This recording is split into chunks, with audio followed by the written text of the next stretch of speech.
우리는 어제 광야 생활의 막바지, 광야 생활이 끝나가던 지점에 일어났던 고라 일당의 반역 사건이라는 그 어두운 현장 속에서도 드러내고 계시는 하나님의 은혜에 대한 메시지들, 그 반역의 현장에서도 드러나고 있는 하나님이 주시는 은혜, 그것들을 살펴보았습니다.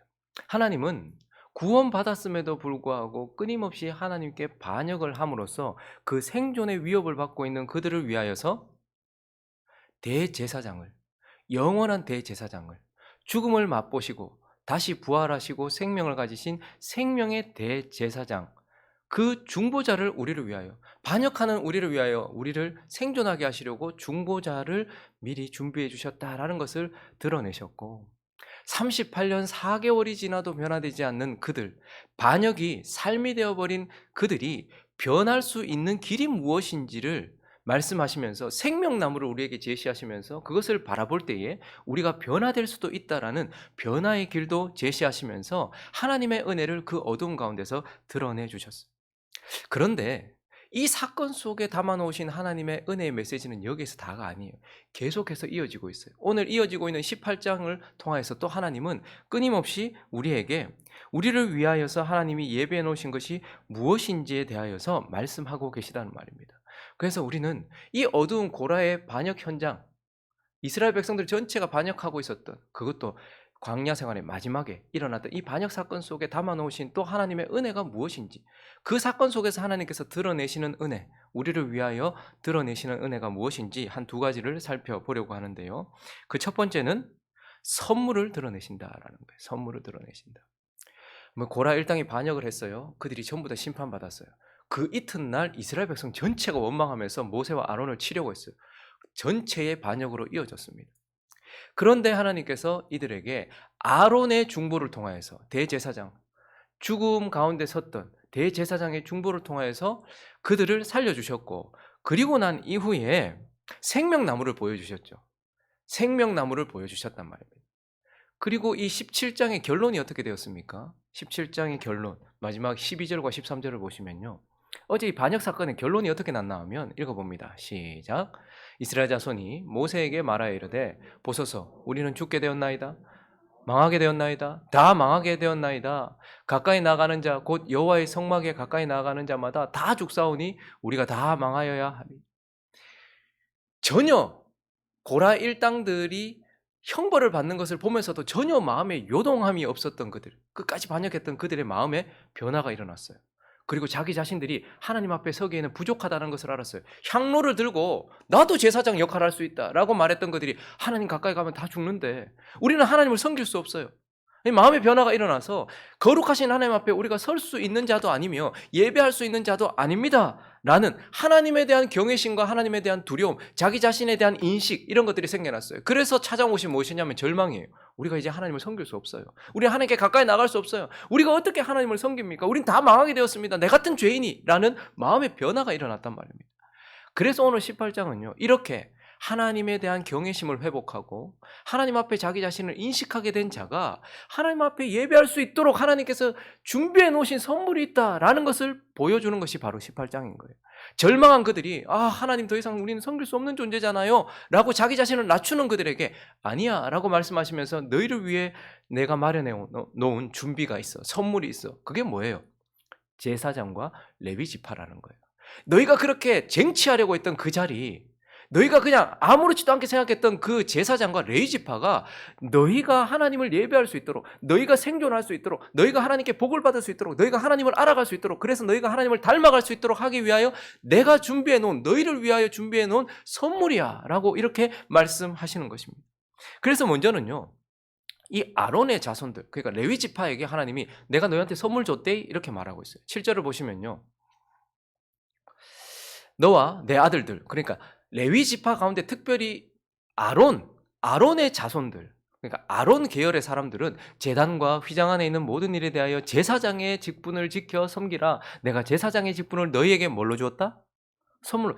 12지파 가운데 레위 지파 한 지파를 하나님께서 구별하셨어요. 그리고 그 레위 지파 안에서 아론의 가족들, 아론의 직계 가족들에게 하나님께서 참으로 위대한 선물, 제사장 직분. 너 하나님 내게 가까이 나와. 그리고 나를 섬겨. 라고 말하면서 이 직분 제사장 너에게 선물로 줬어 이렇게 말하고 있는 겁니다. 그리고요 레위지파 전체에게도 하나님께서 2절에 보시면요 레위지파 전체는 너는 내 형제 레위지파 곧 내 조상의 지파를 데려다가 너와 함께 있게 하여 너와 내 아들들이 증거의 장막 앞에 있을 때에 그들이 너를 돕게 하라. 그러니까 레위지파는요 대제사장을 도울 수 있는 역할을 감당하는 직분을 선물로 주셨다라는 거예요. 그래서 4절도 보시면요 레위는 너와 합동하여, 지금 대제사장을 말하는 거예요. 레위 지파만 유일하게 대제사장과 함께 장막의 모든 일과 회막의 직무를 다 할 수 있다. 다른 사람은 가까이 못 오는데 레위 지파만. 그러니까 레위 지파 전체에 하나님께 가까이 나아갈 수 있는 직분을 선물로 주셨고, 그 중에서 또 아론의 가족들에게는 제사장의 역할을 감당할 수 있는 직분을 선물로 주셨다라고 이렇게 말하면서 12지파 가운데 레위지파와 아론을 높였단 말입니다. 선물 줬다. 특별한 선물 줬다. 그런데 이 선물을 하나님께서 왜 주셨냐 하는 거예요.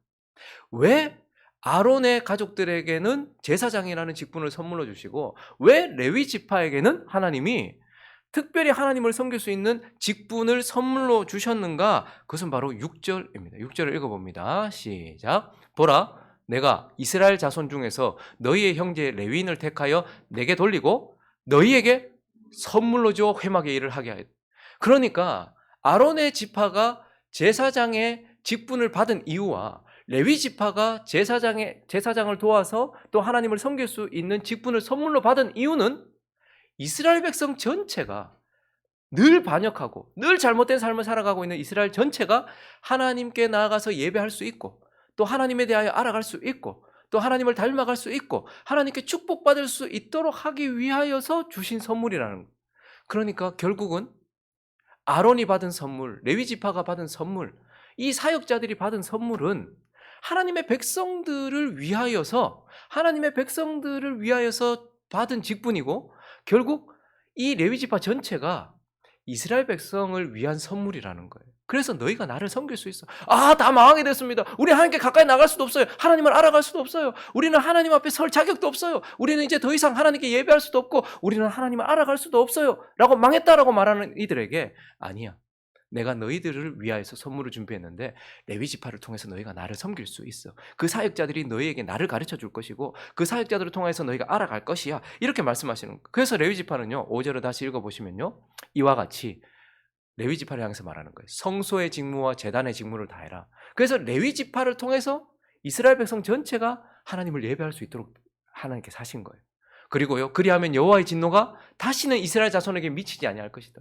그래서 레위 지파와 제사장들의 중보기도, 그들의 사역 이런 것들을 통하여서 그들이 또 축복도 받고 저주도 받지 않는, 그러니까 레위 지파 전체는 그리고 제사장 전체는 이스라엘 백성들이 함께 하나님께 예배할 수 있도록 하나님이 마련하신 선물이요, 이스라엘 백성들이 저주를 받지 않고 축복을 받을 수 있도록 마련하신 하나님의 선물이다라고 말하면서 구약의 하나님의 백성들을 위하여서 레위 지파라는 사역자를 세우셨다라는 말이에요.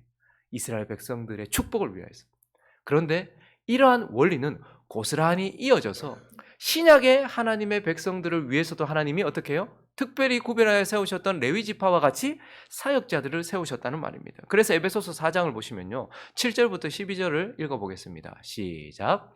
우리 각 사람에게 그리스도의 선물의 분량대로 은혜를 주셨나니 그러므로 이르기를 그가 위로 올라가실 때에 사로잡혔던 자들을 사로잡으시고 사람들에게 선물을 주셨다 하였도다. 올라가셨다 하였은즉 곧 땅 아래 낮은 곳으로 내리셨던 것이 아니면 무엇이냐? 내리셨던 그가 곧 모든 하늘 위에 오르신 자니 이는 만물을 충만하게 하려 하심이니라. 그가 어떤 사람은 사도로, 어떤 사람은 선지자로, 어떤 사람은 복음 전하는 자로, 어떤 사람은 목사와 교사로 삼으셨으니 이는 성도를 온전하게 하여 봉사의 일을 하게 하며 그리스도의 몸을 지금 레위 지파와 제사장을 이스라엘 백성들, 구약의 이스라엘 백성들에게 선물로 주셨던 것처럼 신약의 하나님의 백성들에게도 하나님이 선물을 준비하셨다라는 거예요. 다시 한번 7절을 보시면요. 4장 7절을 다시 한번 가볼까요? 하나님께서 선물의 분량대로 어떤 사람을 마치 레위 지파를 뽑으시듯이, 레위 지파와 아론 자손들을 하나님께서 그렇게 뽑으시듯이 하나님께서, 예수님께서 그렇게 선물의 분량대로 누군가에게, 각 사람에게 은혜를 주셨다라는 거예요. 그래서 8절을 보시면 그가 위로 올라가실 때 지금 예수 그리스도의 승천을 마치 전쟁을 치르고 승리한 개선 장군이 자신의 나라로 돌아가는 모습으로 표현하고 있는 거예요. 어떤 나라의 왕이 전쟁을 치렀어요. 그래서 승리를 하면 어떻게 됩니까? 전리품들을 가득 안고서 자기 나라로 돌아가잖아요. 그러면 백성들이 나와서 막 박수하고 환영한단 말입니다. 마찬가지로 예수 그리스도는 십자가에서 승리하셨어요.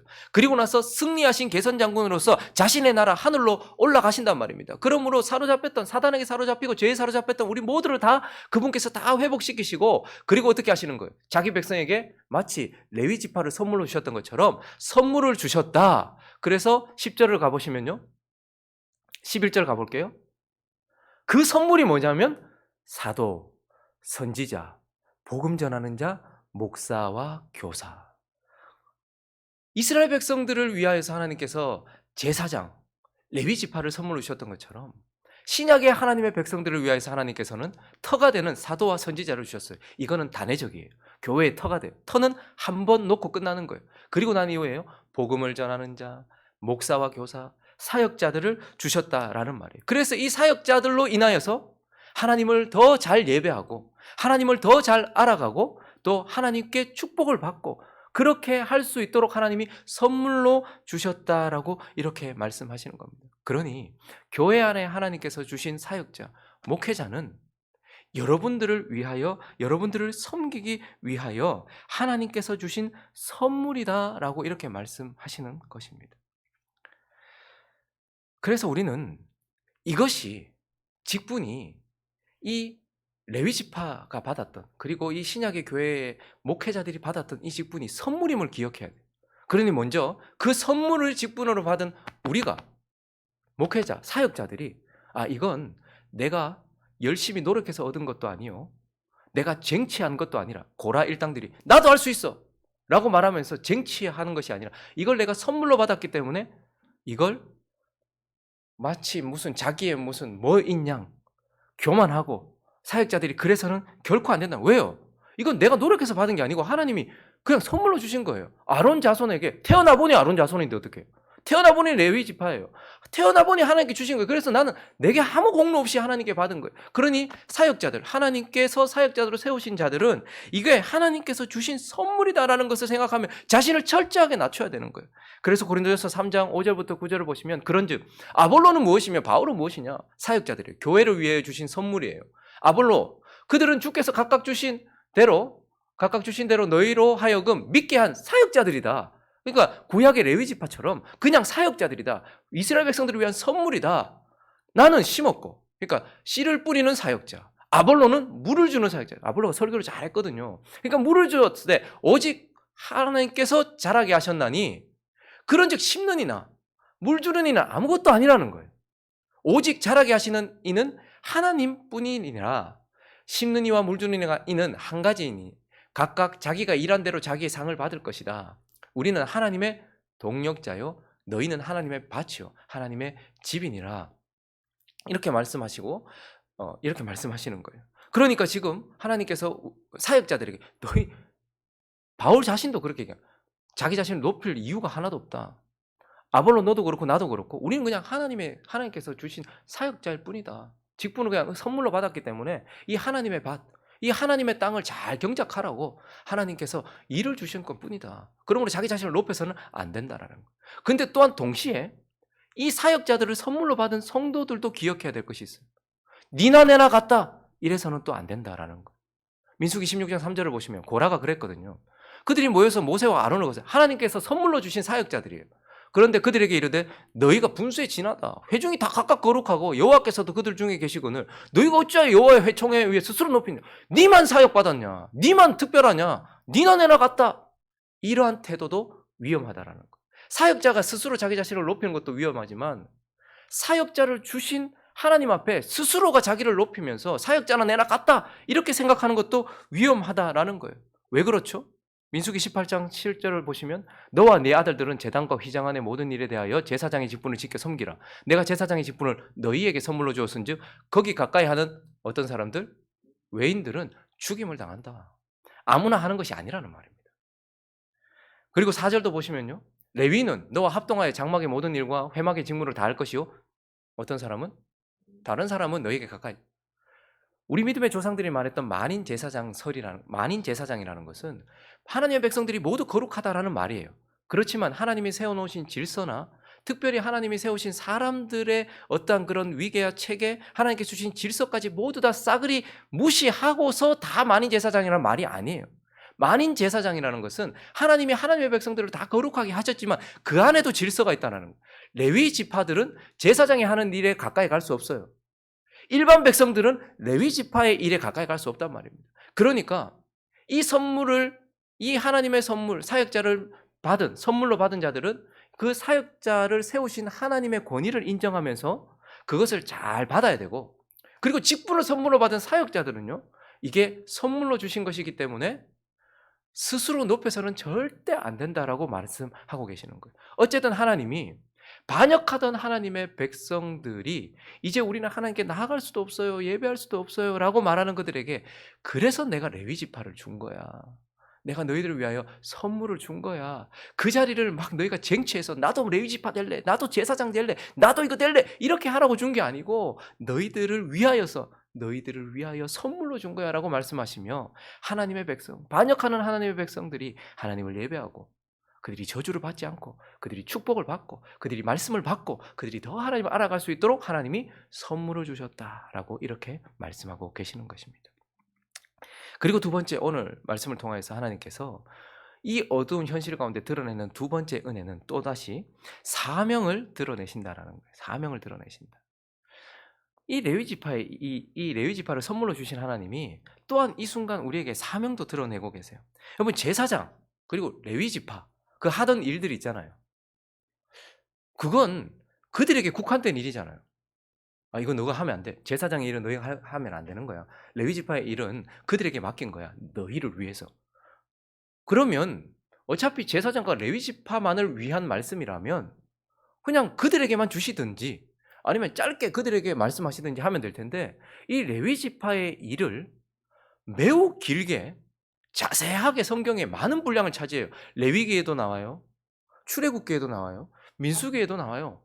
그러니까 레위 지파의 일을 왜 이렇게, 제사장의 일을 왜 이렇게 많이 기록해 놓으셨지? 우리의 일도 아닌데. 우리는 이렇게 생각할 수 있잖아요. 그런데 왜 이렇게 길게 적어 놓으셨을까요? 자세하게 적어 놓으셨을까요? 우리가 다 보도록. 왜 그러셨을까요? 이 일이 매우 중요하기 때문이에요. 그러나 중요하기 때문만이 아니고 이 일이 사실은 구원받은 하나님의 백성, 이스라엘 백성 전체의 일이기 때문이기도 해요. 레위 지파에게 주신 일이 레위 지파만 할 수 있는 일이긴 하지만, 그러나 레위 지파에게 주신 일이 동시에 이스라엘 백성 전체가 같이 감당해야 될 일이고 그들 또한 누군가에게 그러한 일을 해야 되는 존재이기 때문에 그렇다라는 말입니다. 그래서요, 이스라엘 백성들 12지파를 위하여서 하나님께서 레위 지파를 구별하셨죠. 그래서 이스라엘 백성 12지파를 위하여 레위 지파를 특별하게 세우셔서 이들의 사역을 통하여서 이스라엘 백성들이 제대로 살아갈 수 있도록 해주셨어요. 그런데요, 열방 전체, 세상에 있는 모든 나라를 위하여 구별된 레위 지파는 누굴까요? 바로 이스라엘 백성 전체라는 거예요. 이스라엘의 12지파를 위해서 특별하게 구별한 사역자는 레위 지파라면, 열방 전체, 열방의 나라 전체를 위하여 특별하게 구별하여 세우신 사역자가 누구냐면 이스라엘 백성이라는 말이에요. 그러니까 이스라엘 백성들은 자기 안에 있는 레위 지파의 섬김을 받고서 열방에 나아가서 레위 지파와 같은 역할을 하며 열방을 섬기도록 하기 위한 거예요. 그러니까 레위 지파의 사역은 결국 열방에 서 있는 이스라엘 백성들의 사역이라는 말입니다. 교회 안에는 특별한 사역자들이 있습니다. 목회자들이 있어요. 그런데 교회를 위하여서 하나님께서 목회자를 세우셨어요. 저 같은 목회자를 세우셨어요. 그래서 여러분들은 목회자의 섬김을 받음으로써 그렇게 하나님을 예배하고 또 하나님께 가까이 나아가고 말씀을 받아요. 그런데 이렇게 목회자의 섬김을 받았던, 사역자의 섬김을 받았던 이스라엘 백성들이 그랬던 것처럼 교회는 세상 전체의 사역자인 거예요. 그래서 교회 안의 사역자는 목회자라면 세상 속의 사역자는 교회라는 말입니다. 무슨 말인지 이해가 가십니까? 그러므로 레위 지파에 대한 일을 이스라엘 백성 전체가 다 자세하게 읽고 보고 듣고 배우게 하시는 거예요. 그래서 레위 지파의 섬김을 받고서 열방에 나아가 레위 지파가 되고, 사역자들의 섬김을 받고서 세상에 나아가 사역자가 되는 거예요. 그래서 여러분들이, 하나님의 백성들이 전부 다 뭐라고 말하는 거예요?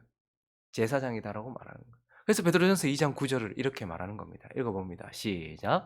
그러나 너희는 택하신 족속이요 왕 같은 제사장들이요 거룩한 나라요 그의 소유가 된 백성이니 이는 너희를 어두운 데서 불러내어 그의 기이한 빛에 들어가게 하신 이의 아름다운 덕을 선포하게 하려.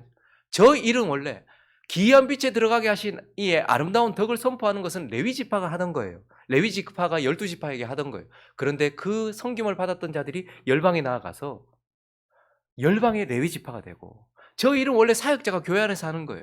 그런데 그 사역자들의 성경을 받았던 교회가 열방에 나아가서, 세상에 나아가서 그 사역자가 되는 거예요.